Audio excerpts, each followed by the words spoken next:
sound people? I hear music coming out of here. Is that going to stop? I think that's coming from the band room. It's the band. Band? It's band room.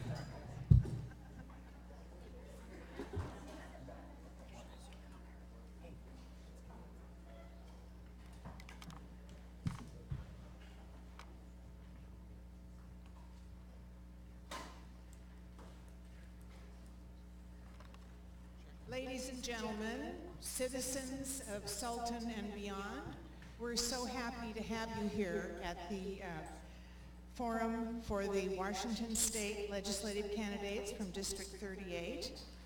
And later we'll have the U.S. House of Representatives District 1 up here on the stage. My name is Lynn Carpenter. I'm a past president of the League of Women Voters, and I am your moderator for this evening. Can everybody hear me okay? I'd like to take a moment to have any other candidates for office or office holders in the audience to stand up, be recognized, and, except for you, you'll get introduced later, Jeffrey. If you're an office holder or a candidate for any other office, please stand and let us recognize you and have you say your name very loudly and what you're doing.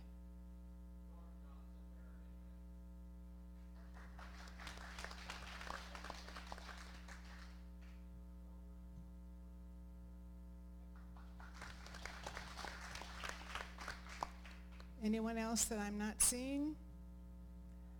Well, thank you for coming, Index.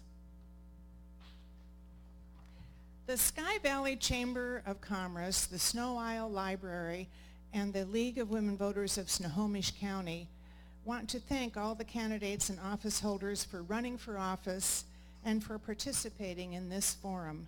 We especially want to thank Sultan High School for this wonderful facility, and the students, Sultan and Taylor, up there behind you, recording the whole event. This will be on their website, turkpride.tv, and you can see it soon.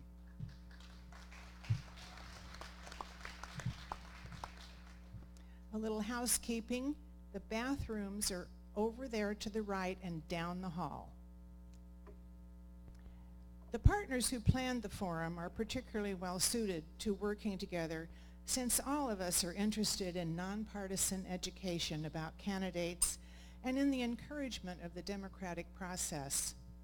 In being nonpartisan, the League neither endorses nor opposes candidates or parties. We do take positions on issues which we have studied and on which we have reached consensus. Because of our studies, the League is a resource for many voters on ballot initiatives.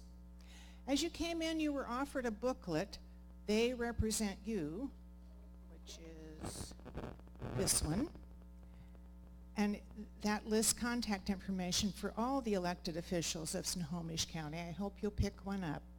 The League of Women Voters of Snohomish County produces, publishes, and distributes this each year for free.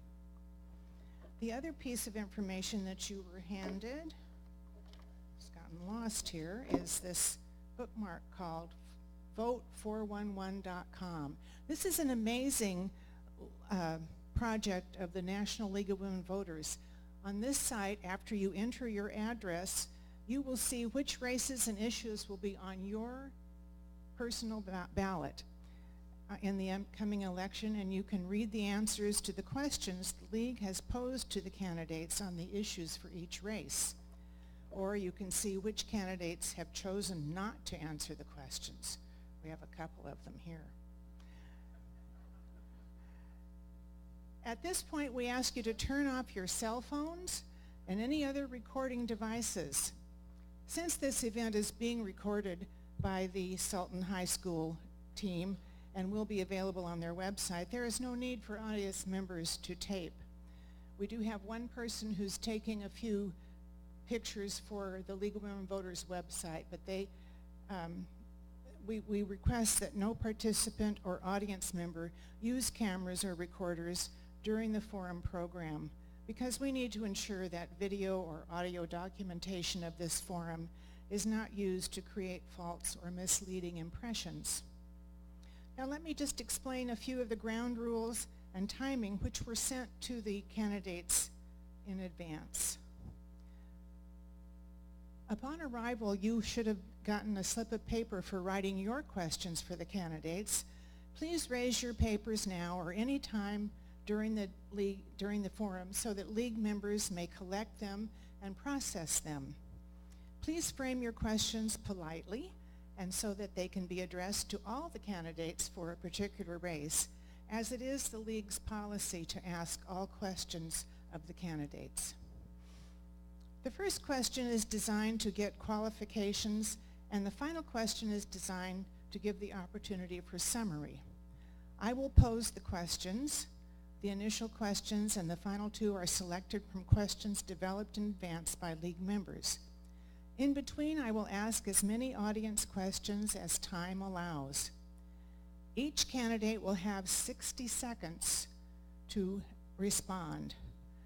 We will begin the questions in an order selected randomly and in which the candidates are seated on the stage. So I'll start each section with a different candidate, or each question with a different candidate. The candidates may take an opportunity to challenge one another. Hold up your challenge cards, candidates. A challenge can occur after all candidates have answered any question. So if I start with Mr. Johns here and he says something that Mr. Lewis disagrees with, he can hold up his challenge card, but I will wait till I get clear to the end of the row before that challenge question can be asked. And then you will have 45 seconds each to challenge and to answer. Did that clarify that for you?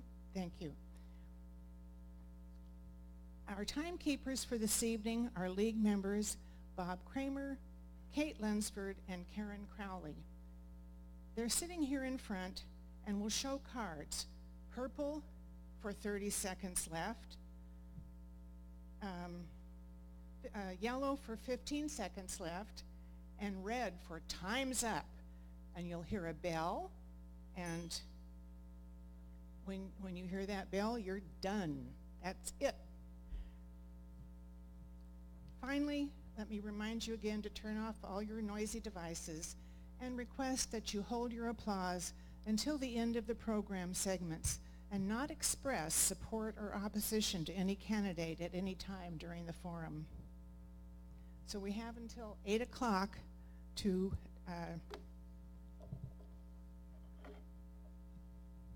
do the questions with these candidates. And even though they're different positions, we're going to ask the same question of each candidate.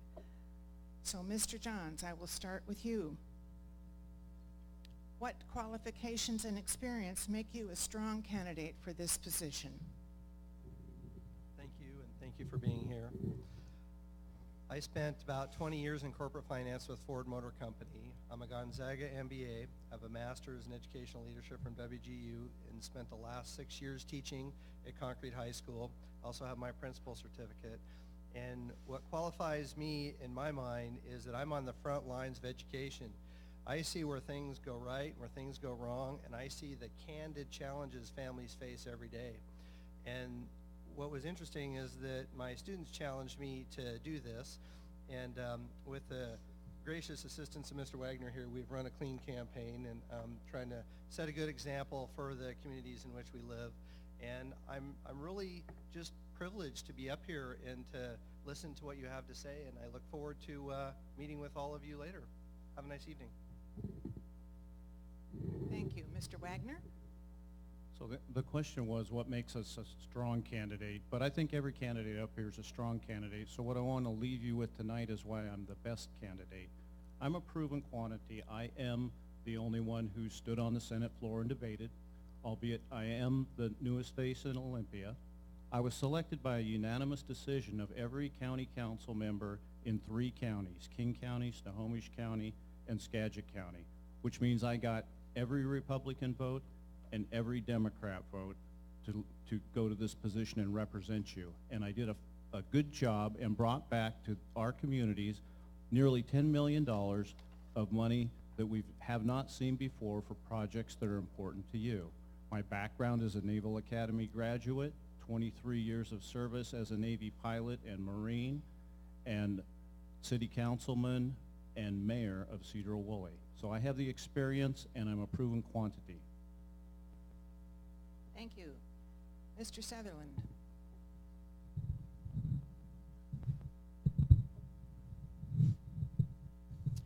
Well, again, thanks for having us here this evening, and thank you all for showing up and listening to what we've got to say. I believe I'm a strong candidate in this race. For my whole life, I've served my community in different ways. Right out of high school, I joined the United States Air Force, and I was able to serve in that capacity.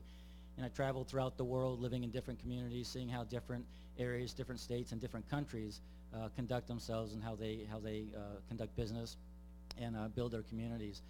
Then I also go Zags. I went to Gonzaga University, earned my degree in biochemistry, and I became a biochemist where I researched DNA and I developed cancer therapies here in the Puget Sound.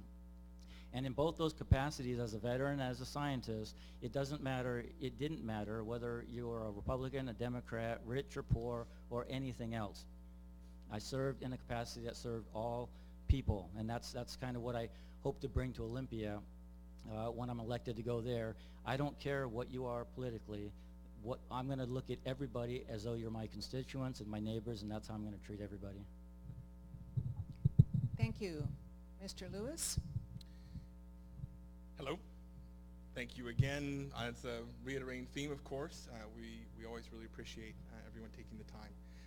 And I'm looking forward to having some fun. So I am an Eagle Scout, former volunteer firefighter, EMT, contractor, farmer, small business owner. I have done a little bit of everything.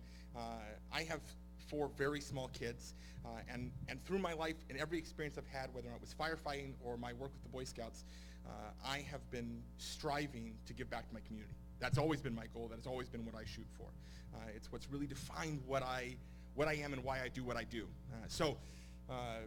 I have developed a strong sense that the first and foremost priority is people. My community, families, communities, people are what is most important.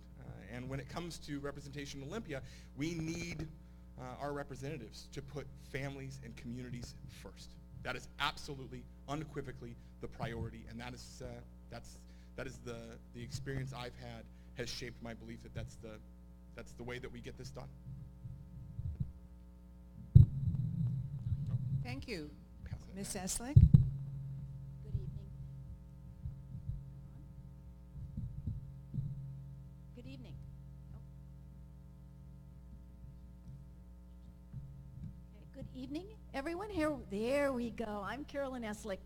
I was appointed to the state representative position last September. So my qualifications are, I have been a business owner for 20 years. I was mayor for the city of Sultan for 10 years, and then I was appointed to this position. So I've been to Olympia already. Through that experience, I have realized so many things that there's so much to be done yet. And my committees down there are early learning and human services. That's one committee. And we deal a lot with mental health.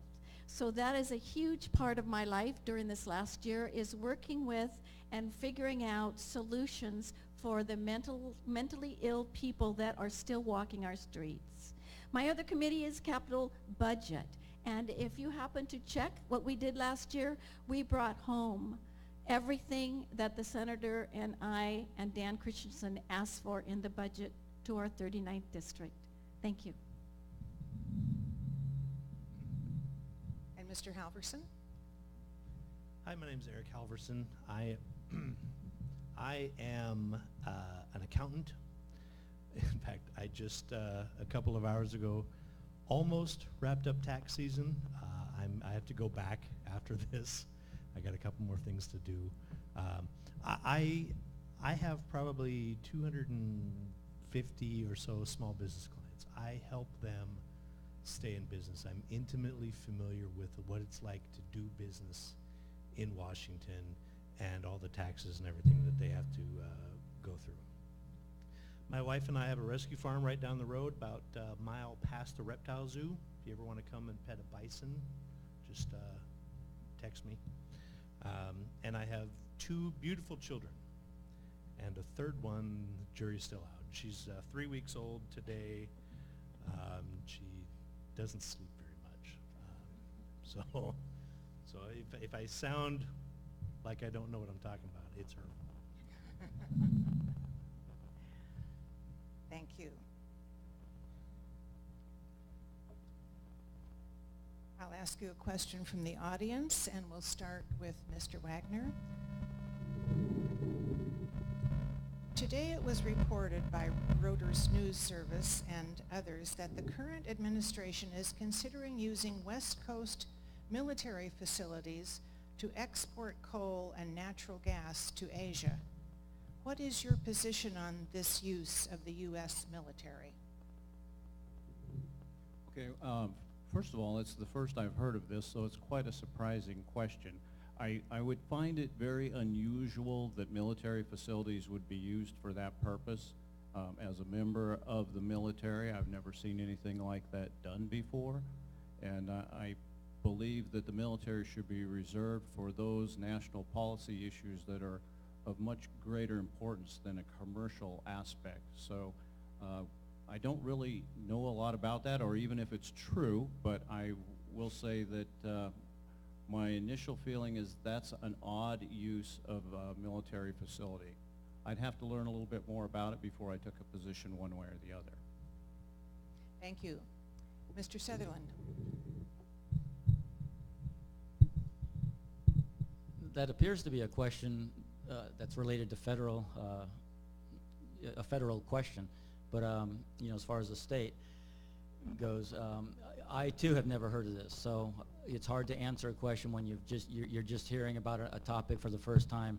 So I'm going to agree with Mr. Wagner that the U.S. military, we pay, we've both been part of it. We participated and we volunteered as such, and we didn't do so we can haul oil or coal or anything else for other countries in the form of a business. I would need to learn more about that, exactly what's going on, before I can pose an intelligent answer to that. But at first, the sound of the question, it doesn't sound like that would be an appropriate use of our tax dollars or our military. And so that's going to be my answer. I apologize. Thank you. Mr. Lewis, of course. Reoccurring theme, first time hearing of it. So let's go towards the idea of moving petroleum products off of coal products and oil products off of the coastline, since that's probably really the crux. Yowzas. The crux of the question. So the thing about moving oil products off of our coastlines is that there is a certain degree of this that has to happen for us to continue what we're doing. What we need to be very, very careful of is that we are moving those products in a responsible way. So what the nature of this particular story is in this particular situation, I have real concerns about how we move products like this anytime we're talking about our coastlines. Thank you. Mrs. Eslick? Thank you. It sounds like fake news to me. I have not heard of it. It is not fake. Well, it also sounds like something that we should not get involved in. It is, we don't need government in their nose into things that need to be private. So I would, first of all, need to look into it. But my first gut reaction is it's not a good plan.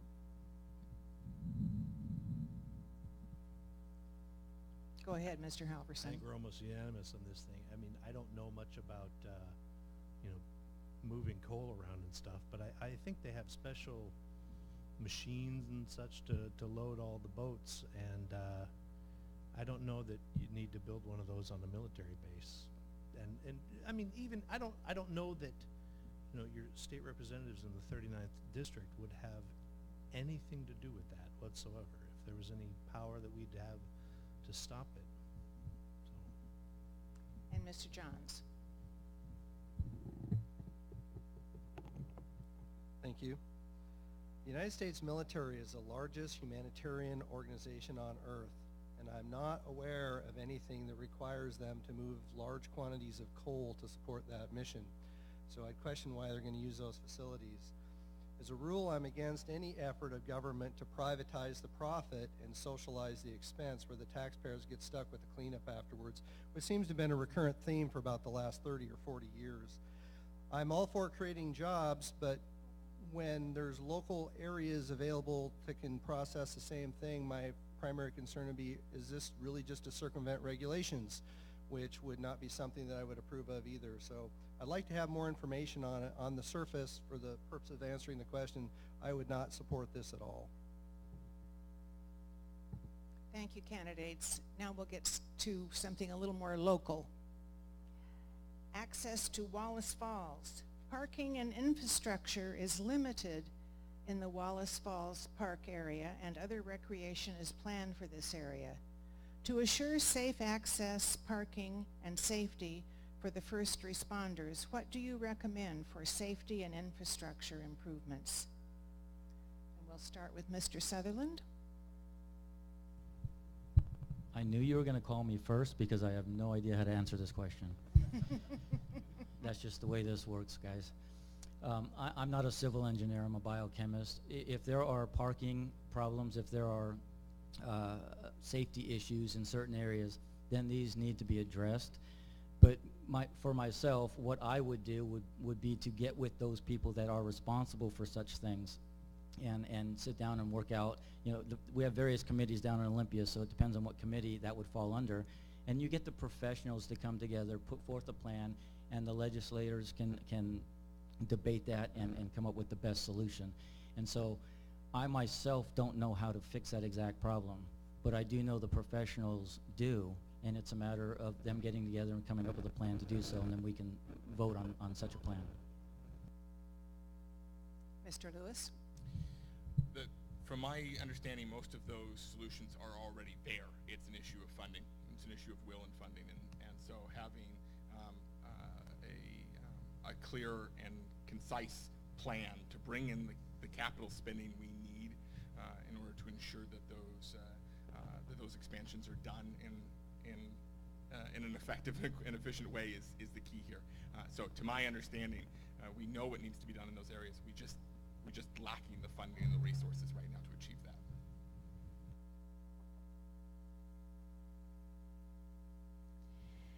So for the last 8 years, we've been meeting in Sultan City Hall. It's called Sky Valley Recreation Committee, and who sits at that table are all the agencies and departments that have anything to do with outside recreation. What is happening as we speak are negotiations with Camp Houston, which is adjacent property owner, to lease or purchase some of their property for additional parking. I just had a conversation with Bill, who manages that, just Saturday morning at the breakfast up at the fire hall. And he said that this week he is meeting with some more folks to address that situation, and it looks very favorable. Thank you. Mr. Halverson?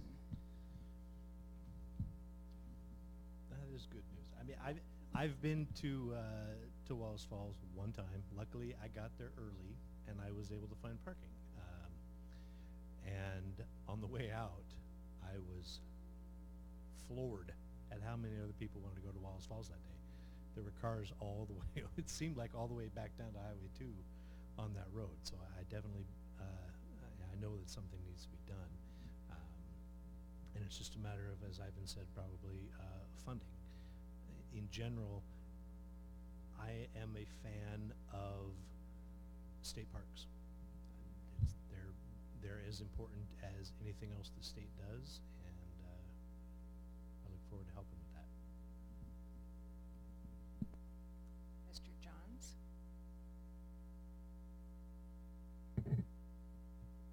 Thank you. I've never been to Wallace Falls Park, so I have no idea what that looks like. I can tell you that as a rule, I support local control and governance over Olympia telling you what to do. I guess I view my role as you telling me what you need, and then I go down there and get it for you. I agree with Mr. Lewis. I suspect that funding and resources has been what has delayed this so far. And I also completely support expanding our state parks. I think they're an underutilized resource. And Mr. Wagner. Thank you. Yeah, Wallace Falls is an important part of the local economy here. And the time that I was up there, I experienced the same thing. There were parking along the sides of the roads, which is both a safety hazard and an inconvenience to the people using that area. I did happen to be at the firefighters' breakfast the other morning and talked to Bill about the progress that's being made, and it's a great thing. And Klaus is right. Local solutions are often the best. So I think what's happening here is the Sky Valley Recreation Committee has gotten together with the right people, and you're going to get a local solution. If it requires some help from us at the state level, we're here to represent that need. Thank you. Now we'll switch over to a more statewide question from the audience. Now that the state Supreme Court has ruled Washington's death penalty unconstitutional, will you support an effort to remove the law from the state code? We'll start with Mr. Lewis. Yes, of course. Well, that was short. Ms. Eslick? So I have to tell you that I was pretty amazed when that happened. On one hand, I believe in the death penalty, and on the other hand, I think sitting in prison is a huge punishment in itself. So the question now is, would I support a change in the Constitution? I just don't believe in changing constitutions. I think they were put in place for a reason. They've been there for many years, 80 years, I think is how long it's been in the books. So at this moment, I would have to say no, I would not support changing the Constitution. Mr. Halverson. I think the particular article that I read said that the court had ruled it illegal and pending a brand new law from the legislature, and I would not be in favor of a brand new law for the death penalty. It's cheaper to not kill people, and it's morally wrong, I think, for the state to be in charge of deciding whether somebody lives or dies. So. Thank you. Mr. Johns? I know that some people in law enforcement argue that the death penalty is a deterrent. Being in law enforcement, I'd like to look at that a little bit further. However, when you look at the DNA evidence and all of the people who've already been put to death and then DNA evidence exonerated afterwards, and in some parts of this country that's pushing 15%, I'm not okay with being 85% certain that we're carrying out that ever. So if I'm in Olympia, I'm not going to support anything that allows the death penalty to continue. Thank you. Mr. Wagner? So I disagreed with the court's decision, and I am for the death penalty. I'll tell you why. Taking that off the table removes a powerful tool from prosecutors and investigators to help the families of the victims, and that's who's being hurt here. The court ruled that our law was unconstitutional because it disproportionately impacted ethnic minorities. If you look at the actual data, since 1904 we've executed 78 people. How many do you think were ethnic minorities? So pick your favorite. My wife's in the back, she's Chinese. How many Asians? 2. How many Hispanics? I'm a Hispanic. 2. How many African Americans? 4. So actually, our death penalty has executed more Caucasian males than any other demographic. So I find fault with their logic. Thank you. Mr. Sutherland? I've got some real concerns with the death penalty. As was mentioned, our judicial system is not perfect. It's far from perfect. In fact, it can be argued it's pretty poor. And so with that being the case, How can we, with confidence, convict and execute a person when, if the numbers were correct, 15% are in error? That is terrible. That being said, we need to have the death penalty on the books to be able to use it as a deterrent, and it is a deterrent. But my concern would be that the judicial system that convicts these people, the prosecutors that hold back exculpatory evidence to show some innocence or DNA evidence that is suppressed, that is where the problem lies for me. If we can clear that up, then the death penalty would be a viable option to be able to put the worst of the worst out of our existence.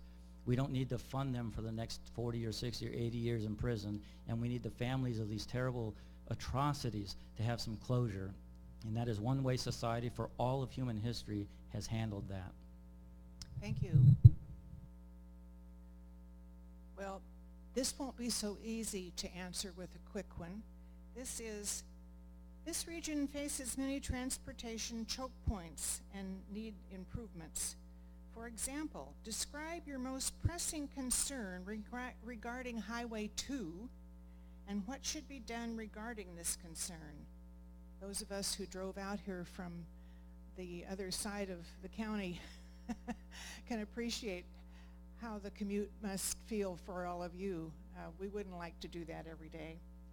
Please include in your opinion about when and how the Highway 2 trestle should be replaced. And we'll start with Ms. Eslick. Thank you. This is one of my most favorite subjects because before my term is up in Olympia, there will be a plan for the capacity problems on Highway 2. When I took office in September, that following week I went to WashDOT office and I said, show me the map, show me the property that we own as citizens on Highway 2. I want to know what we've really got. And they rolled out an 8-foot yellow map that was scotch taped together, dated 1971. And all the property on the north side we own except for two small places, two small spots. Now that's from Monroe to the trestle. They're putting the plan together for the trestle now. Well, I'm going to make sure that they are planning ahead for the capacity and widening from Monroe to the trestle to make sure that they're in the planning. The other part is that we are looking very seriously about a whole new highway called a Freight Mobility Highway, and I'll talk to you more about it later. Thank you. Mr. Halverson.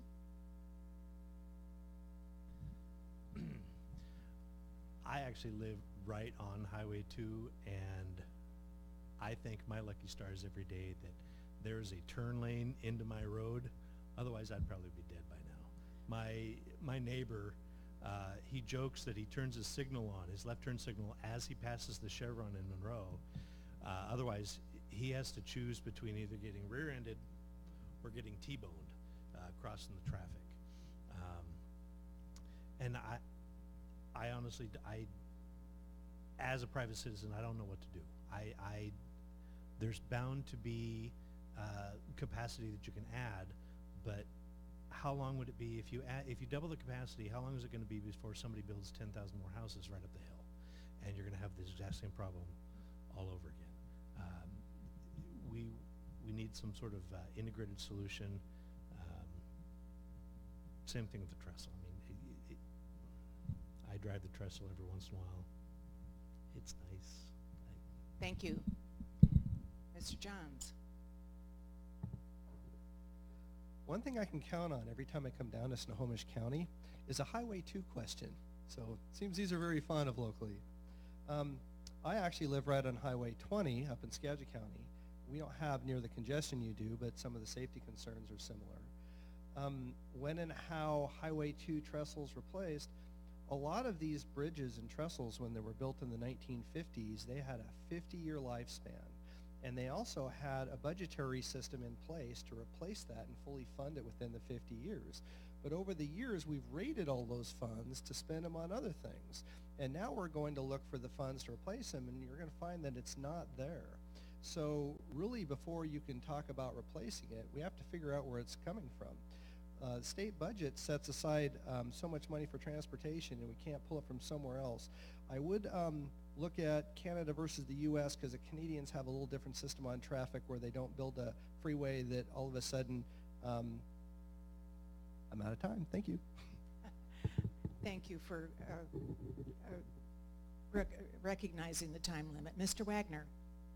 So part of the reason we don't have that same problem on Highway 20 is because when I was mayor and city council, we thought ahead and put in some great roundabouts that alleviated that and made it go around the town. But to your question about Highway 2, I spent a couple of days this past week traveling with the Joint Transportation Committee and looking at the future plans. And it's no secret that I'm running on transportation and the backed up traffic in particular with 522 and the neck down. But to focus on Highway 2, we need to fix the transition points first. So each end of the trestle needs to be fixed so it can feed out. Because you could have 100 lanes there, but when you get to the end, if you have nowhere to go, it doesn't do any good. So I would start with the transition ends of that support and the when of the question as soon as we can possibly get there. Thank you. Yeah, it's a very complicated question, traffic and how we solve these things, but I'm going to come up with some, I've been on the campaign trail with some very simple solutions in my mind anyway, and I think most of you will agree. If we take the lights out, the traffic will flow better. And how do you take the lights out? You build bridges at major intersections so the traffic can keep going without the lights. Roundabouts help as well. I prefer bridges. If Spokane can do this, then we can do that. They built roads that go under railroad tracks. They built bridges that go over major intersections. And we can do the same thing here on Highway 2. We have to also add center turn lanes, right turn lanes, and lane capacity where there's the most congestion so that the traffic can freely flow, and people that want to turn, slow down and turn, they can do so safely without being rear-ended or risking their lives. These things can and should have been done a long time ago, and they haven't. How do we pay the trestle? I don't have time to get into the trestle. How do we pay for this? We just had a $1.3 billion surplus in Washington State. The trestle will cost $600 million, half of that. Thank you, Mr. Sutherland. So, I also live on Highway 2. I work for Snohomish County Fire District 5 here in Sultan as a firefighter EMT. I am acutely aware. We have to break this into two chunks. Chunk 1, safety. Chunk 2, capacity. Safety needs to be addressed right now. There's a plan for 2019-20 for the barrier and median project that needs to be robustly pursued and ensure that it's completed in a timely fashion. And then once we have addressed the safety aspects up this corridor so that we have a little bit safer commute and a little bit safer drive, we address the capacity issues. And the capacity issues are a matter of just making it happen on a regional approach where we're not just doing 1 mile every 10 years, where we sit down and say, this is how this needs to happen. And in terms of the trestle, construction is not getting cheaper. We need to do it, and we need to do it now. Okay. If I stated that I was done with that. But you my abrupt just endings throwing everybody off. Sorry. All right, here's a new question with a different twist. Mr. Halverson, I'll start with you. How should state lawmakers be expected to comply with the State Public Records Act? What is reasonable to release and what isn't? It's my understanding that there's some sort of commission that is in place. If it isn't already, it's going to be in place where everybody involved, the lawmakers, citizens, the journalists, everybody's going to get together and decide once and for all what the legislators should be in charge of disseminating if somebody asks. We are all running to do the people's business, and the people should know what their business is, what business is being done. Obviously, if there's underage kids that are in danger of whatnot, I'm sure they all have examples of this. Obviously, the commission will be in charge of making sure that that doesn't get disseminated to everybody. But yeah, I think in general, the people's business is the people's business, and there should be no secrets. Thank you. Mr. Johns? As an elected official, you operate in the public trust, so frankly, everything that comes across your desk should be open for public review. Frankly, I don't have a problem if I'm elected leaving my doors open and not having any closed door meetings, because if the door has to be closed, what do you think's going on in there? Do you think that's in the best interest of everybody? And if it was, then why is the door closed? I'm not a big fan of recent things on the federal side where large sums of money were found inappropriately run through accounts. And then there's public disclosure of it, and right away there's a congressional rule change after that. I mean, that's not instilling public trust. When you look at the last presidential election, we had 62 million vote for a president, 66 vote against, and 92 million didn't vote at all. That's kind of an indictment on our public trust. Thank you. Mr. Wagner, thank you. I mean, go. Go. So, as a mayor, I spent 2 years working with the Association of Washington Cities trying to convince the legislature to give local governments some relief from the onerous burden of the Public Records Act. When I went to Olympia as your senator, I was one of two, I think, senators who voted against keeping our records to ourselves. So that's how you know you can trust that I'm going to do the right thing under great pressure, because there was a great deal of pressure down there in the legislature to cover ourselves. And I think that we needed a paradigm shift down there. They've gotten used to it as being a normal way of operating. There are some limitations that make sense. You shouldn't be able to let people's health records out there, and you shouldn't be able to release things that's going to cause retribution. But whatever the rule is, it needs to be the same across the board for state and local governments. Thank you. Mr. Sutherland? The people have a right to know who their elected officials are meeting with and the topics that they're discussing. That's common sense to me. So that there's no question there. There are other requirements that may become too burdensome. For instance, if you've ever been to Olympia and you've gone to visit your elected official, you can see just how chaotic it is with the people there everyone wanting to visit with your representative. And you get 5 minutes, you get 10 minutes. What would be unreasonable would be to expect a legislator to be able to have meeting minutes of absolutely everyone they've ever met and to be able to disseminate that out. That would be very burdensome. But they should know who they're meeting with, and they should know the topics that are being discussed. And I think that would be a fair balance for the people knowing what their representatives are doing, who they're meeting with, and what they're discussing. Also, emails between legislators that are discussing potential solutions for things. To require that to be made public might stifle debate, and so that might be something we need to consider. Thank you. Mr. Lewis? I'm deeply concerned with our representatives having become very beholden to special interest, to the parties, to people, not us, the voters. And public records requests are one of the most effective tools for us to identify that. Calendar records, meeting appointment records are often a very useful tool of that.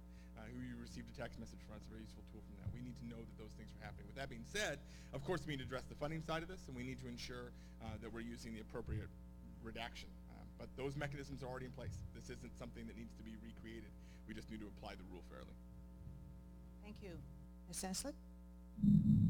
So 16 years in local government, I believe in transparency. It's very important that we are honest and truthful, and yes, we've made mistakes in our life, and so we own up to those. But I believe that we need to make sure that the citizens get information that they need and want. We are your servants, let's face it. We're there because you're needing us to be there, and we better be doing our job. So I believe in public records. However, I know that we dealt with Gold Bar and the issues that they had. We do have to have something in place to be able to make sure that people don't take advantage of our small cities and our small jurisdictions. Thank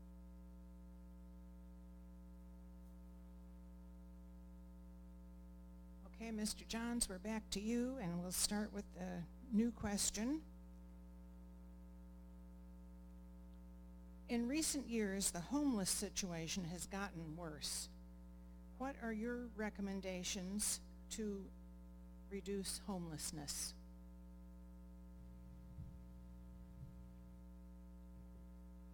The first part of this is really Veterans Affairs.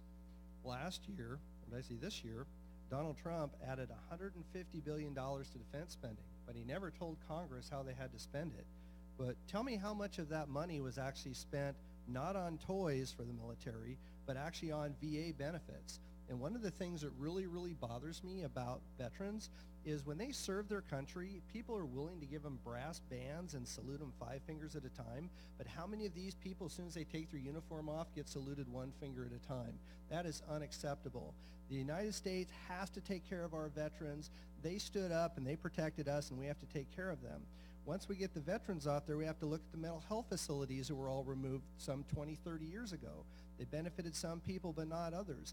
That whole infrastructure in the state was removed, and we have to find the money and put it back. Our safety depends on it. Thank you. Mr. Wagner. Well, there's a host of reasons we have a homelessness problem. Affordability is one problem.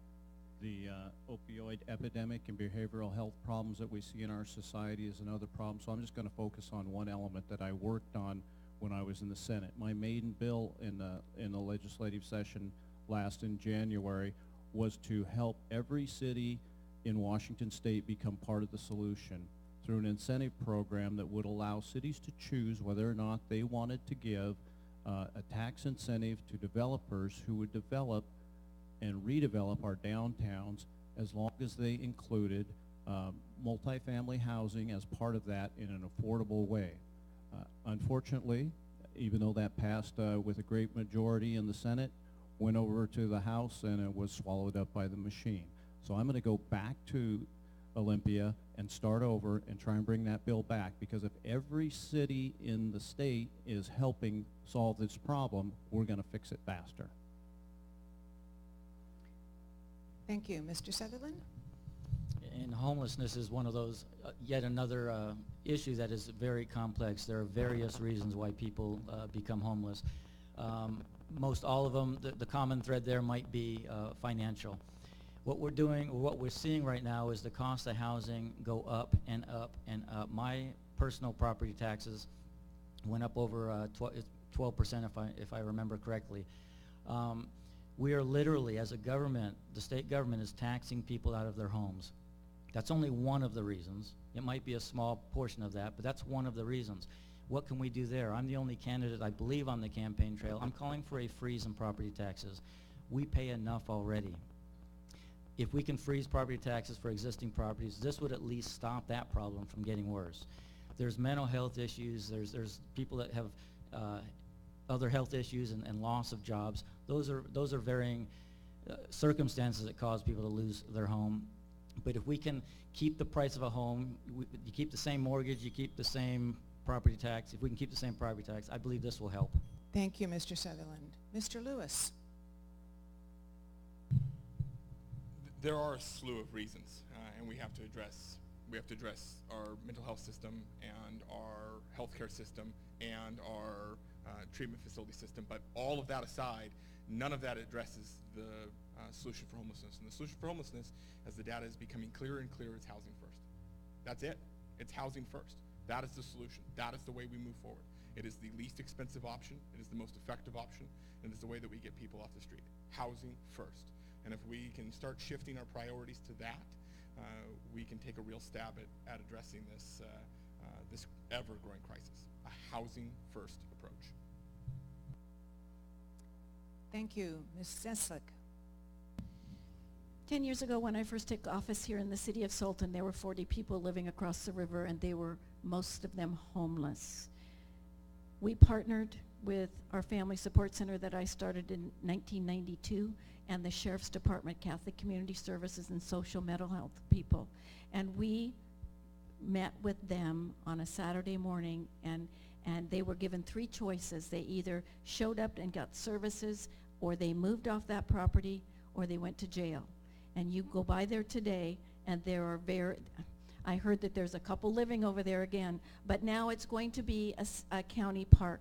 It isn't the leadership. It's got to be the leadership to make this happen, and it is multifold. We have got Housing Hope in Everett that's building 65 units as we speak for the homeless. They'll not only house them, but they will also train them in many different careers. I was so impressed with that project we helped to fund last year in Olympia.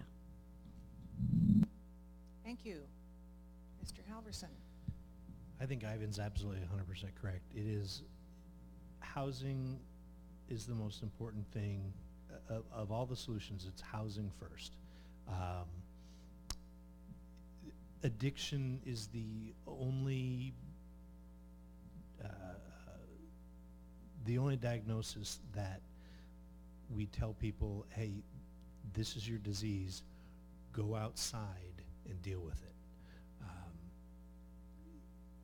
The only effective way to solve it is to get people housing. But there's any number of reasons why people are homeless. Somebody may be homeless because they're escaping from a husband who beats them. They need housing. Maybe they have the PTSD. They can't live on the streets anymore because of the whatever it is. They need housing. Everybody needs housing, and I'm excited to be in the House and help Senator Wagner pass this bill. Thank you.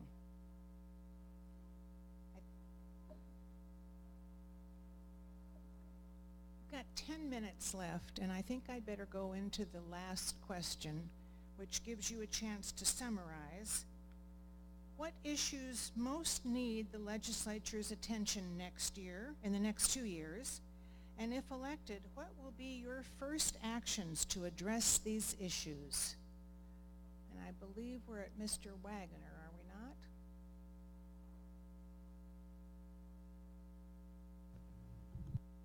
Is it on? Okay, there we go. So we hit on most of those important issues already tonight. Transportation is key. I'm running on that. I'm running on fixing 522 first, which I think is low-hanging fruit, and it's a problem that is causing really a quality of life issue for our people. Kids aren't getting to school on time, and parents aren't getting to home to be parents on time, and those has a domino effect. We can fix 522 for a very small amount of money, and I was going to challenge Robert when he said we had 1.3 billion. We had 2.3 billion in excess, actually, 2.3 billion. So we had the money to do that. Secondly, I'm going to go back, as I said, and try and get my affordable housing bill through, and hopefully it won't shut down this time. Thank you. Mr. Sutherland? I Googled that too. I thought it was 2-point-something billion. I was being conservative at the 1.3. We need to fix our traffic nightmare. We need to prioritize our state budget top down so that we're paying for the important things like education first, and when we run low on funds at the bottom of the list, things that are less important, we can argue about raising taxes at that point. I believe we at least need a freeze in property taxes to be able to keep people in their homes and to keep a certain segment of the population from paying such a high percentage of their income in taxes. I believe in school choice. We need to let families pick the school of their choice for their children, and I believe we should let the tax dollars that those parents earn follow the child to the school of their choice. We need to encourage small businesses by reducing the red tape and reducing the tax burden for at least the first 5 years during their first startup and growth. And if we can start doing these things, then we can really make a dent in helping solve some of these problems. Thank you. Go ahead, Mr. Lewis. It's pocketbook. It's our pocketbooks. That's it. That's the issue. Right now, we're in a position where the cost of health care, the cost of child care, the cost of commute, the cost of our home, the burden of taxes are becoming more and more to a point where it's unsustainable. So what happens is we're not able to, our families are not able to divert attention to anything outside of those things. I know my family has a hard time doing that. So we say, okay, how do we get from this point to this point? And we can't look at environment. We can't look at easing commutes. We can't look at long-term growth. Those aren't things that can have a conversation because we're so tied up in what needs to happen right now for us to feel comfortable. So our number one priority is making those things more comfortable. It's putting that better security in, making it more affordable to have a house where you want to work, ensuring that we have universal health care, maybe with 1026, HB 1026, ensuring that we have a cradle-to-career education system, truly ensuring that families are put first. Thank you. Ms. Eslick? First on the priority list for me is transportation to fix 522. It affects all of us that are living in the Sky Valley. Second is the capacity issue for Highway 2 and the plan for that. Third is our McCleary situation. We saw that we are going to be dealing with financial shortages in a few years. We have to look at the finance end of that McCleary deal. The mentally ill, as I mentioned to you before, I plan on bringing a bill to the state to allow for local jurisdictions to put together mental health justice committees that can help those folks that are terminally mentally ill that are walking the streets and in and out of our system. We have to help take care of those folks, because if it isn't us, who is it? So I believe in protecting our life, liberty, and our pursuit of happiness. Thank you. Thank you. Mr. Halverson?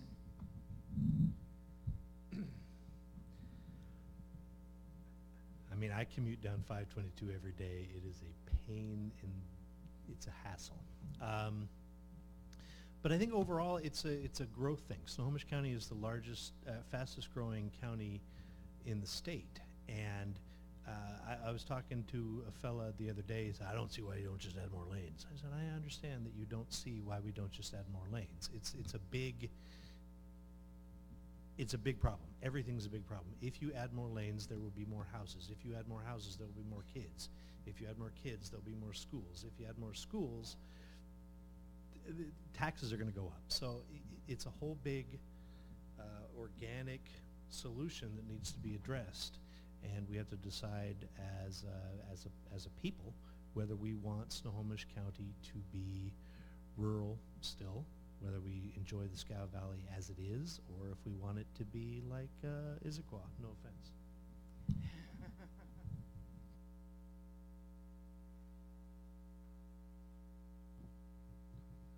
We've heard a lot about McCleary in the last year.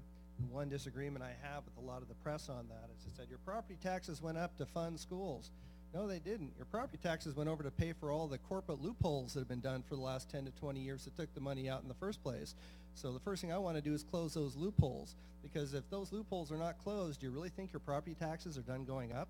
They haven't even gone up half of what it would be to close all of the loopholes, because McCleary only fixed part of it. Also, I want to look at women's rights. When a woman decides to not keep her pregnancy, she deserves all the emotional and financial support we can give her. What happens if she decides to keep it? I mean, right now, she doesn't get the best insurance. She doesn't get paid maternity leave. And right now, she has to sue to collect child support. The state should be paying that. I also agree on mental health. We have to find out a way to put that mental health structure back, and we have to restore our salmon fishery while we still have a salmon fishery left to restore. Thank you. Well, candidates, you've done a fantastic job of helping us keep to our timeline, and we want to thank you so much, and I think the audience would like to thank you as well.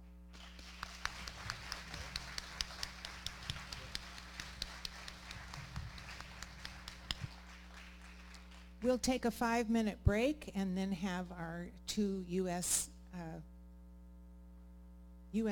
Senator and House candidates come up. House of Representatives.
asked a lot of them before anyway, and I already have 3, so I think we'll be okay. And like Jody said, if it starts looking like everybody's kind of dragging, we'll just kind of wind it up early.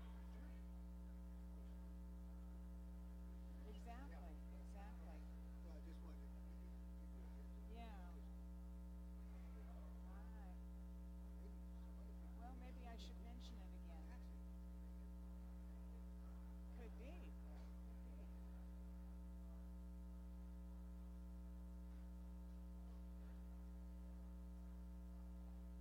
Well, ladies and gentlemen, let's get started again, and we're looking for questions from the audience, so don't fail us here.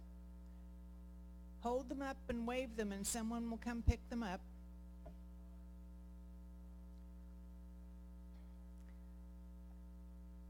We will now have a candidates forum for the 2 U.S. House candidates, District 1, and you've heard the rules read to the others. Do you have any questions about using your challenge card, or how much time you have still? Even though you're so important, you still only get 60 minutes. I'm sorry. I mean 60 seconds. Oh. No, it's just one speaker.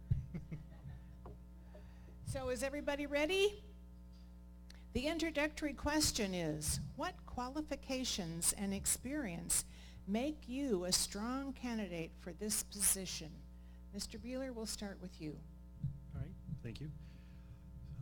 First of all, thank you for coming to what I call my town, who I've lived here for 18 years, raising my family. Getting involved with the city has been a pleasure. It's been an honor, and I appreciate every time that I've been reelected to the city council here. That's one of the things that has drawn me in to Congress, is that I got involved because I was asked to by the community. They said, Jeff, we like the fact that you have a good head on your shoulders, and you can make good decisions, and we appreciate that. You're a leader and a bridge builder.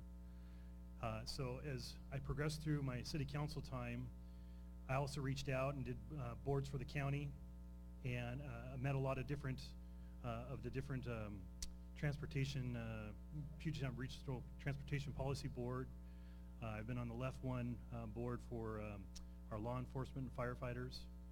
And through all those different boards that I've been on, I always get the same reaction: Jeffrey, thank you for helping. And then I was asked, Jeffrey, would you run for Congress? And I was kind of blown away. That's an honor and a privilege, and I appreciate that. And I said, you know what, if I can make this country better by me being back in D.C., I'd love to be there. So that's why I decided to run for Congress. Thank you. Ms. Delbany? No, you're...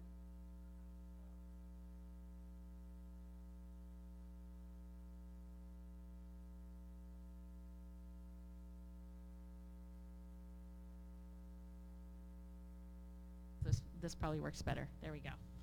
We were just talking about how we had our own mics, and now I'm Susan Bene, and I have been the representative for the 1st Congressional District since 2012, and it's been truly an honor. My background is as a entrepreneur and in business. I started my career doing biomedical research, got my MBA at the University of Washington, and worked in technology at Microsoft. I was also CEO of a startup company, and I ran the Department of Revenue under Governor Gregoire before becoming your representative in Congress. I ran for Congress because when I was growing up, my dad lost his job when I was in the 4th grade, and my parents never got back on track financially. We moved all over the country as they looked for work. And yet I got a great education through student loans and financial aid. I was able to go to college and be in a position where I could take care of my family. My parents moved in with me after I graduated. I think it's harder and harder for folks to have access to opportunity today. That's why I originally ran, and what I continue to fight for as your member of Congress. Thank you. Thank you. We'll take a moment for technical assistance here.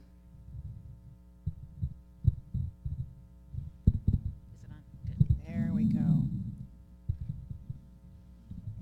All right, we have some questions from the audience. And Oh, look here. Today it was reported by Reuters News Service and others that the current administration is considering using West Coast military facilities to export coal and natural gas to Asia. What is your position on this use of the U.S. military? Ms. Bene? Yes, this was a proposal from the Secretary of Interior, Secretary Zinke, really to get around the efforts from states like Washington State that have had concerns about exports, and to get around states having the ability to permit or approve these facilities. They decided this is his proposal to kind of go around that. And as many of you know, even in our district, there's a coal export facility at Cherry Point. Did not get a permit due to violating treaty rights from the Lummi Nation. But this is an effort to go around that. I think it's the wrong thing to do, and I oppose it, and I don't think the administration should be allowed to use facilities in that way. Mr. Beeler? Thank you. Haven't heard anything about this. I think we've all kind of come to that conclusion. It sounds like Representative Bene has a little bit of inside information on this that I'm not aware of. On the surface level of this, it sounds kind of confusing, and why would we do it? So going back and sending me to Congress, this is what I would be doing for you. I'd be looking into the reasons why this type of proposal was put forward. I would determine from there as to whether or not I would be in support or against it. I don't know. I couldn't give you an answer as to why, because I've never heard of this before. So my job is to represent you. I'd find out from you guys, what do you think of doing this?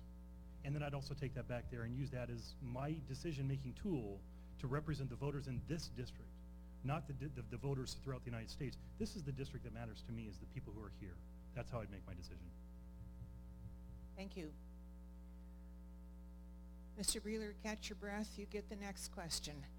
What will you do to assure funding for Highway 2 improvements? Oh, I wish I had hours to speak on this. I've been out here in Sultan. When I first moved out here 18 years ago, my family said, Jeffrey, why would you ever move to the highway of death? I don't know if you ever remembered the signs out there just by the reptile zoo. A gentleman owns a piece of property out there that said state highway sponsored death. And the reason why I moved out here was because it was affordable. When they talk about affordable housing, I did business all over kind of the Seattle, Bellevue area, and that was affordable to me. It became a passion, though, to figure out how we can fix our highway. And through the time of working on the US 2 Safety Coalition, we got multiple projects done to help for the safety reasons. We heard that earlier, talked about let's get safety taken care of first. Now, let's move forward. It's a federal highway. Congress needs to put together an infrastructure package to take care of these things that are deficient in our towns and our neighborhoods, like Highway 2. We need to fix our intersections. We need to fix our highways that have been so long dilapidated, and Thank the bridges you. that are broken down. Time's up. Go ahead. Thanks. We need to invest in infrastructure. This is a huge priority, and it should be a bipartisan priority. I've been very disappointed that there hasn't been more effort in this Congress to make sure that we are able to move bipartisan infrastructure legislation. And you know, the administration proposed $200 billion, and it was going to magically become $1.5 trillion through private investment. We need real dollars for infrastructure, real dollars for these projects. And I'm glad you asked the state legislators this too, because federal dollars complement state and local dollars, so it needs to be a priority from our state legislators and local government. And then federal dollars would come in to complement that effort. So we need our state legislators to lead, and they were talking about that earlier. Then federal dollars would come in. Absolutely, this is a high priority across the board in our growing region, but also making sure our infrastructure isn't outdated. Thank you. So you get the next question. Do you support maintaining Social Security and Medicare? What are your recommendations to assure funding? I absolutely think we should protect Social Security and Medicare. People have paid in. These are earned benefits, and it's important that we maintain that promise. I am a co-sponsor of legislation called the Social Security 2100 Act. One thing that it would do, it would raise scrap the cap that right now limits payments into Social Security. So that alone would make sure the trust fund is solvent through 2100. I also think we need to change the index where we calculate the COLA, the increase in benefits every year, change that to something that's based on the spending of seniors, taking into account additional health care issues. And so the legislation I support also would change that index that calculates benefits increases every year. Thank you. Mr. Beeler. Social Security Medicare is huge. It should be a bipartisan issue like Representative Bene talked about. The challenge from my perspective is we've been hearing about Social Security, how it's going to be going away for those of us, like I'm 49, I've been told don't expect it to be there. And I've been told that since I was 20, okay? What is it with Congress that they can't make decisions to save things that are very important for the elderly, for the underprivileged, for people who need it the most? That's why I want to go back to Congress. I want to be there to say, hey, look, we can't kick the can down the road any further. This is something that needs to be solved now. Social Security is extremely important to our elderly and our senior citizens. Thank you. Now, Mr. Beeler, here's a very complicated question from the audience. Would you support changing the process tribes use to change private lands to tribal trust lands? The change I'm requesting is that once a tribe states its intended use in its application to the Bureau of Indian Affairs, the land cannot be used in any other way, such as land intended for tribal housing being developed into a water park. Are you familiar with? I am somewhat familiar with the topic.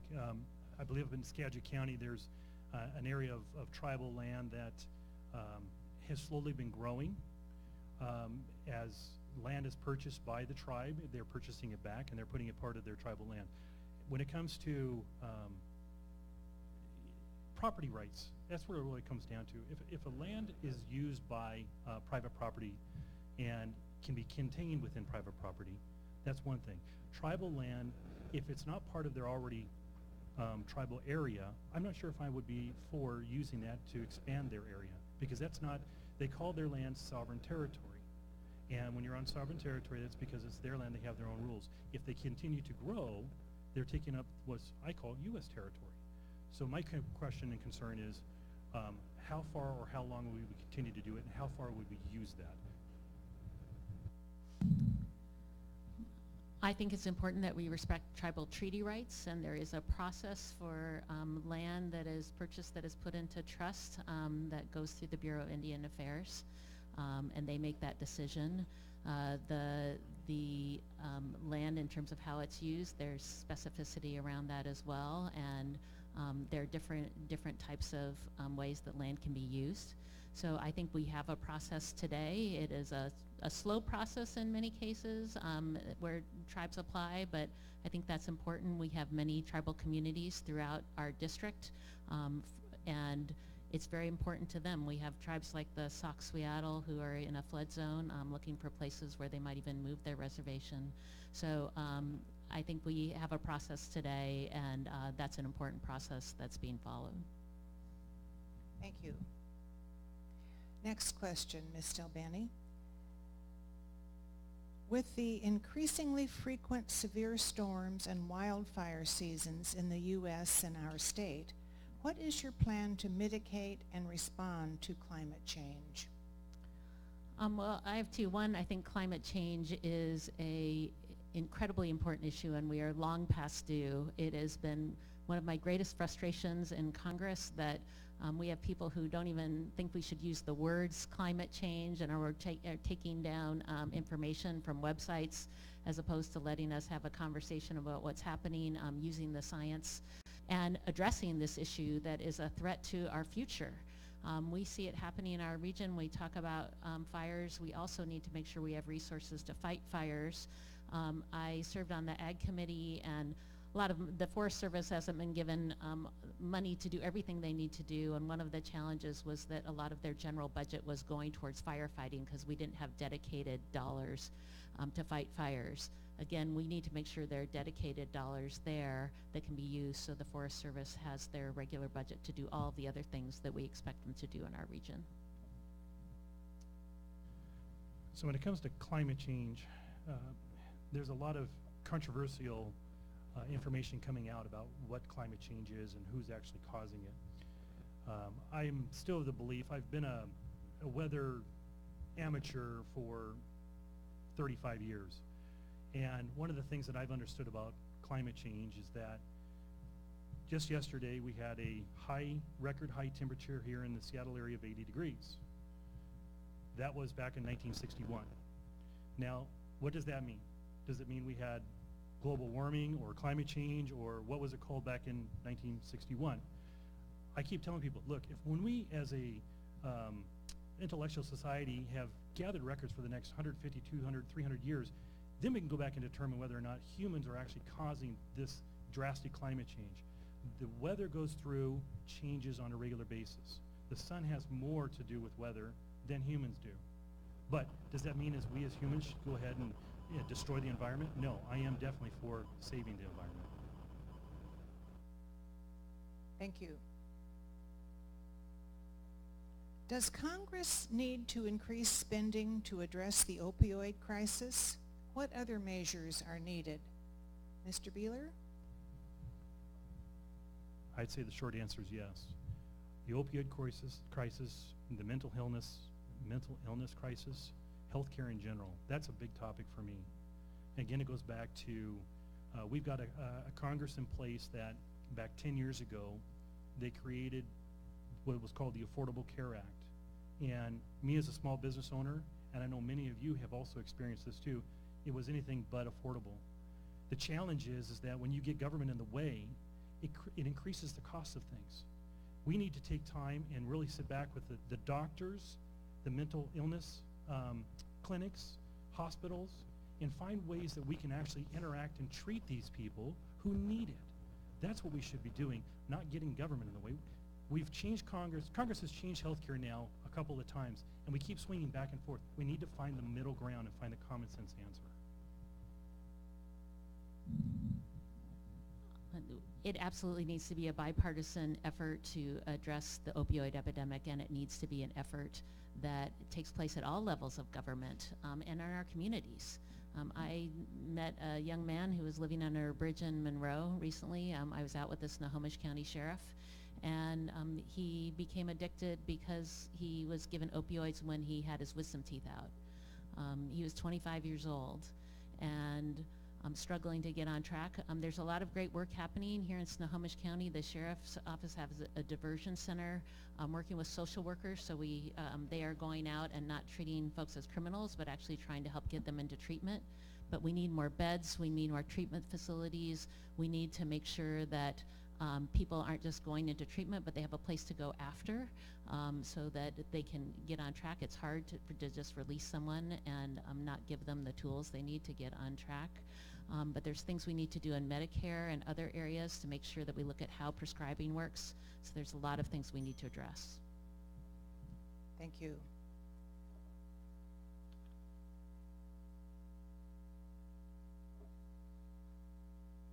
So, Ms. Del Bene, what is your position on using funds for Social Security, from Social Security, for other things than Social Security? Funds for Social Security should be used for Social Security. Period. And Mr. Beeler? I think we touched on it before, which is, yes, Social Security funds should only be for that. We're in trouble because Congress used money from those different programs for other things. They borrowed it. There's an IOU sitting in those counts. And the last number that I heard, it's like $100 trillion owed to Social Security. That's a big number. Now, if you look at our federal budget, we're $21 trillion in debt. That didn't include the $100 trillion from Social Security. So think about the amount of money that was spent by Congress That's why I want you guys to send me back there to say, hey, look, we're done spending money unwisely. We need to think about how we go about spending our taxpayers' dollars for you. Thank you. Mr. Beeler, here's something a little different from our audience. DNA companies store very private information about people and their DNA. What should be done to protect this information from exploitation? Whenever you as a consumer go to a private business and give them something of yours, you're going to probably sign some sort of a consent with them, telling them they have the right to do with it what they want. Now the question is do you make the right consumer decision on that consent? That's the tricky choice that we have to make. We've got recently here the DNA was taken from a congresswoman, and she was trying to prove that she's got partial Indian in her. Now the question is, how does that information get used, and how do we figure out whether or not that information is used properly? So the question I have is, what is it that we do with the private companies that give that consent? It's your choice between them and the company. That's my decision. Go ahead. Yeah, go ahead. I actually think this brings up a large issue about privacy and people's ability to control their information. I actually just introduced legislation last month on privacy, and the basic concept is that it has to be opt-in. People have to decide to let their information be used. If companies are ever using information, and this isn't just a healthcare policy, this is generally, if you're on a website, what information would they collect? How would they use it? It has to be provided in plain English so people understand. And the default is that your information is kept private unless you opt in. I think this is very important because we've seen many cases, whether it's at Cambridge Analytica or other scenarios, where people's information's been used in ways that they did not understand or expect. We have policies sometimes that are written long documents where people have approved things that they haven't understood. And so it's very important that we pass legislation to make this clear, with all that's changed, the amount of private information that has been used without approval. Thank you. And Ms. Del Bene, here's another question. What reforms and programs would you support regarding immigration, guest workers, and border security? One of the most urgent things we need to do in Congress is pass comprehensive immigration reform. That's been true since I've been a member of Congress, and this is my 6th year. It's terrible that that hasn't happened yet. When I was first elected, I served on the Judiciary Committee that oversees, has jurisdiction over immigration. I helped introduce a comprehensive immigration reform bill that was bipartisan. It addressed border security, it addressed our dreamers, it addressed H-2A, agricultural workers, all different types of families of immigrants. It was a bipartisan bill, and we were never allowed a vote. One of the terrible things about what's happened in Congress right now is leadership has prevented bills, bipartisan bills, from coming to the floor to let us debate and have a vote. Because I think if actually that bill had come to the floor, we would have passed it. I think we have an opportunity to do comprehensive immigration reform. But we've got to allow us to debate for regular order to take place and for Congress to vote.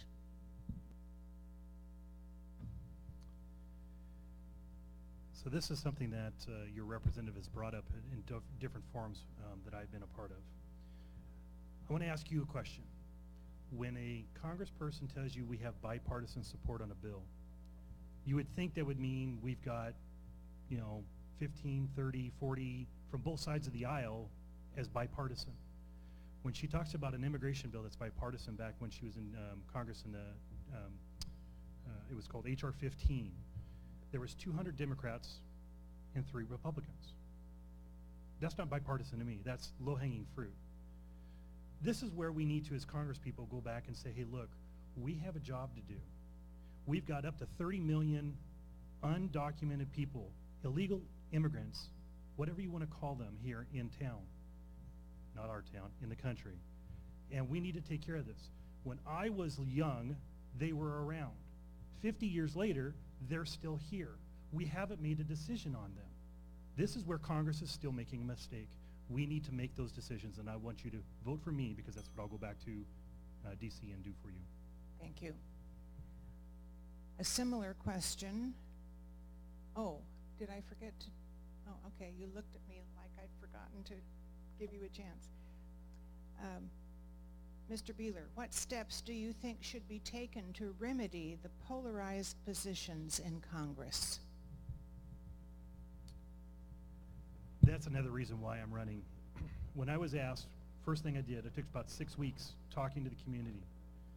And what they told me, which I kind of felt too already, was, and it confirmed, they don't like Congress being so polarized. The left, the right, the Dems, the Republicans. In this town, what I've done is I've been there to help bridge those gaps. I've been a leader.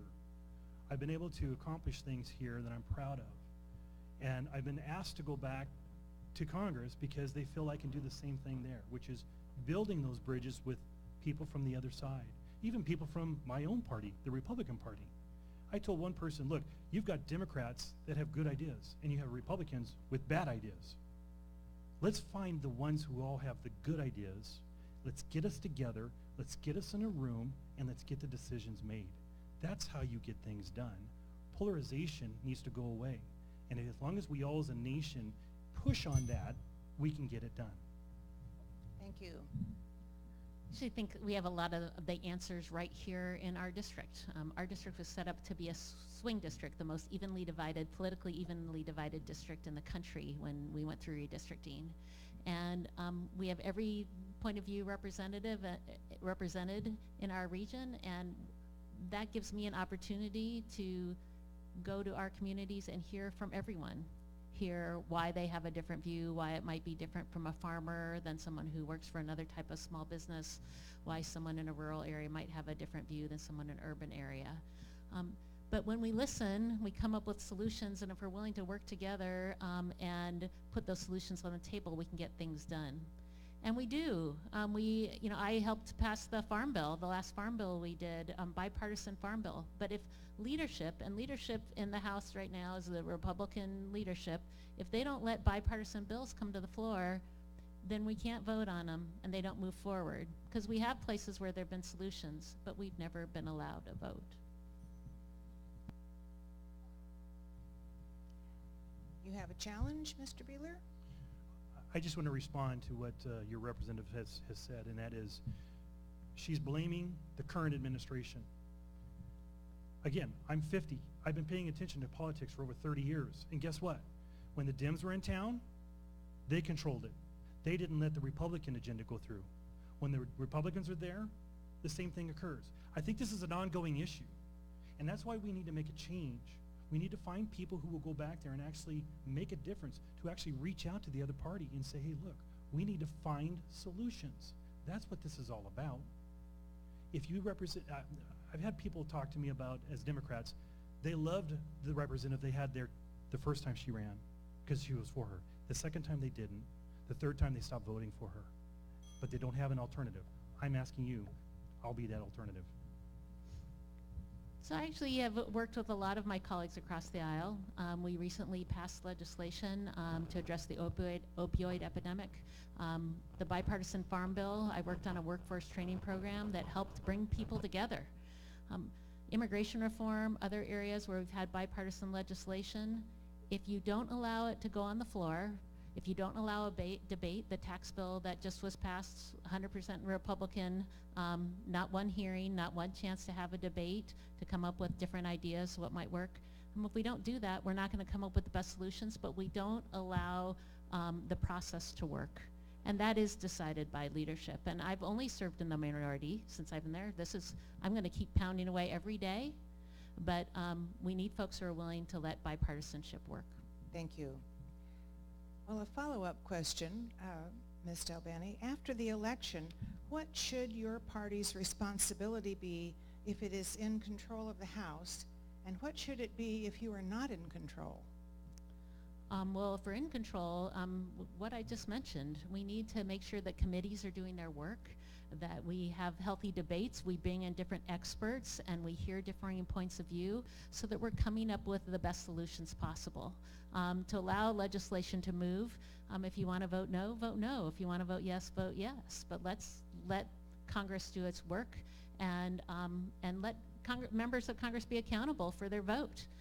That would make a huge difference. We have important issues we need to address, whether it's health care, infrastructure that we were talking about earlier, immigration reform. These are all opportunities, but we need leaders who are going to let that happen, let that debate happen, let us do our work, and let our communities be able to hold members accountable for their vote because we ask them to take a vote. Thank you. Mr. Beeler?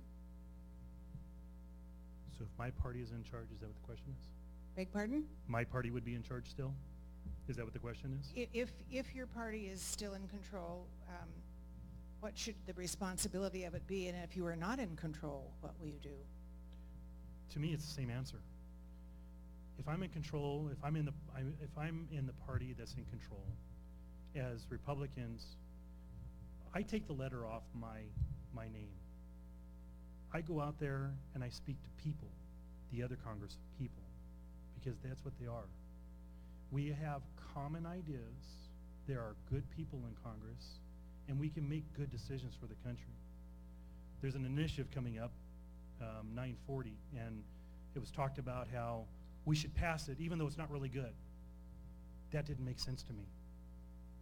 We should pass what the legislature put together and was agreed upon by all sides. That's what we need to do as Congress people. We need to treat each other like people, not kids, work together and find the solutions. I didn't answer the not part of it. It's the same answer. Thank you. We've had a couple of questions about health care. Mr. Beeler, how should Congress move forward on health care? Should it try to bolster the ACA, the Affordable Care Act, repeal and replace it, adopt Medicare for all, something else? As a Republican, because that's who's in charge right now, I'm disappointed with some of the decisions that have been made here the last few years, because a lot of these people were running on repeal and replace. And that's what we as a voter expected to come out of Congress, repeal and replace. When they are repealing it, I want to see some replacement ideas come back. Now, a lot of the things that were in the ACA were concerning to me because as a small business owner, it took my premiums dramatically higher. I didn't think the ACA was a great choice. I think it was exactly what was explained about the tax thing. The Democrats were in charge. They rushed it through. Nancy Pelosi said, you have to pass it before you can read it. Okay, so now let's go back and actually sit down with each other, find the common ground, and come up with a great solution that we can all do, which is come together and talk. Stop bickering. Stop being children in a room. I just think we need to change who's there, and then we can make progress with this country. Everyone in our country should have affordable quality health care, period. And that should be the ongoing goal. To me, there's never one piece of legislation that's going to get you there. It's going to be a constant effort to see what's working and what's not working and to make sure we move forward. What's been incredibly frustrating is that there has been this ongoing effort to repeal, even though Americans agree that we should make sure we cover people with pre-existing conditions, that we cover children who are on their parents' plans up till they're 26, that we get rid of lifetime caps. Those are all things, yet we still have many folks trying to repeal with no idea of how to move forward. I've introduced legislation to help small businesses. I think there are things that we can do to continue to stabilize the market. There's efforts on value-based care. Now we also need to be forward-looking and look at telemedicine and precision medicine and what we might do differently. Those are the discussions we should be having. That's not what's happening. I'm going to keep pushing till we meet that goal of affordable quality health care for all. Thank you. Well, let's just get right to the meat of it. Do you support single payer or Medicare for all? I support a public option. I think that people should have choices, and one thing they don't have right now is that choice of a public option. A public option could be something like a buy-in to Medicare. There are other proposals out there. That way people can decide what works best for them. And if people choose a public option, and it's a popular choice, then we might see that grow. But I think making sure that we have those options available is important. Mr. Beeler? I do not support a single payer option. It was the office that determines how much things cost over time said it's going to be $34 trillion over the next 10 years if we have a single payer option. And that basically doubles the amount that the economy is at right now every year. Our budget for the nation's like 4.1 million, or excuse me, trillion, million, billion, trillion. It starts getting lost in the numbers. And we want to add 3.1 trillion more on top of that. So no, I don't think the public option is the right way. When I hear we need to have a public option, I ask myself, how do we pay for it? We're already having challenges paying for all the things that we've got going on with healthcare. How do we pay for it? I'm not against the idea. I'm open to it. But we need to figure out how we can make the system that we have now better, like your representative was just saying a second ago. Sit down, talk with people, come together. Thank you. One last question before we get into the wrap-up for you. What reforms of Social Security would you support? Mr. Beeler? I heard on the radio here the other day, one of the things that we could do to prop up Social Security is to take people like myself who are, not going to be into the system for another 15, 20 years and increase the age limit by 1 month every year. So that when I'm, reach the age of retirement, it's increased it by a couple of years. That alone could actually make the system solvent. When we as Americans are living better lives and longer lives, we don't need to depend on others to pay for things. I'm a small business owner. I've always been one to have a hard time accepting charity because I'm out there working for myself.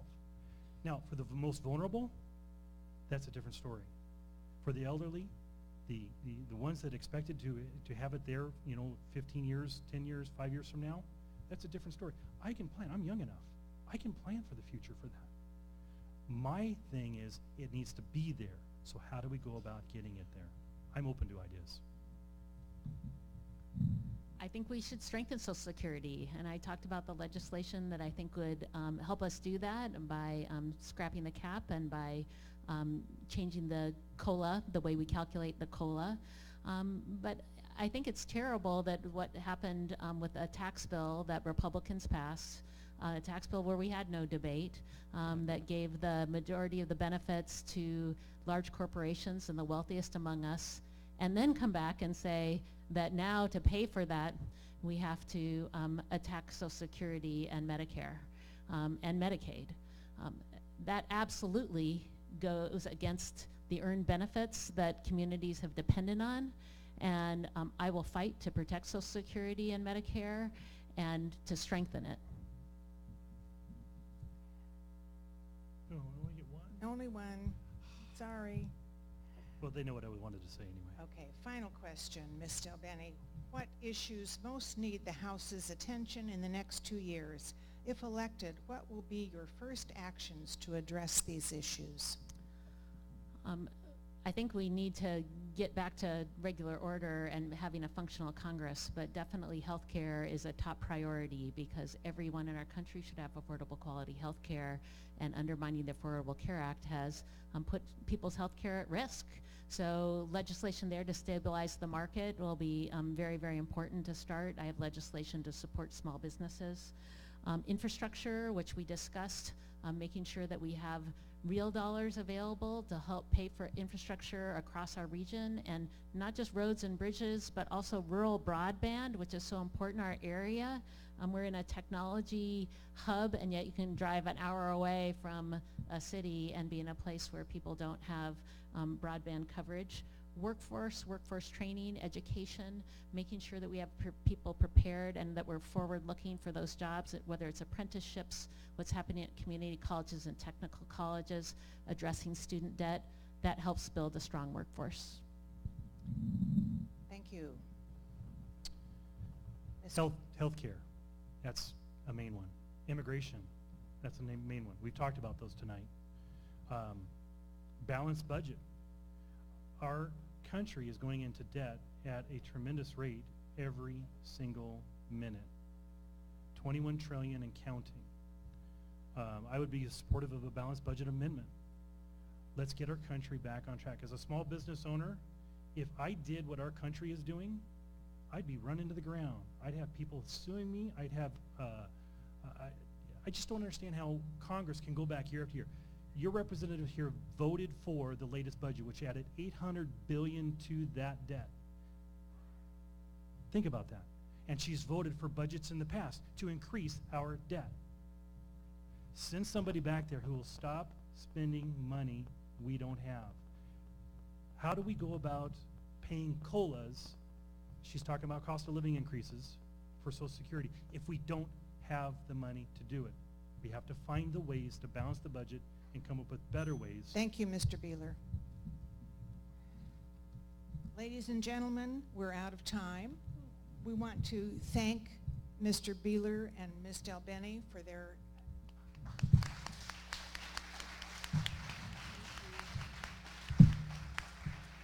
and thank you to all the candidates running for office, and for you, the audience, for attending. On behalf of the Snohomish, oh, okay.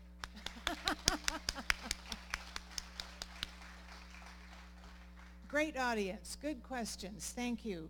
On behalf of the Snohomish County Forum Coalition, I want to thank all of you for taking the time this evening to learn more about the candidates who will be on your ballot November 6th. And I want to thank the candidates for investing the amount of time required to run for office so that we may continue to live in a democracy. Your ballots will be mailed on October 18th. Have a safe trip home, and please vote.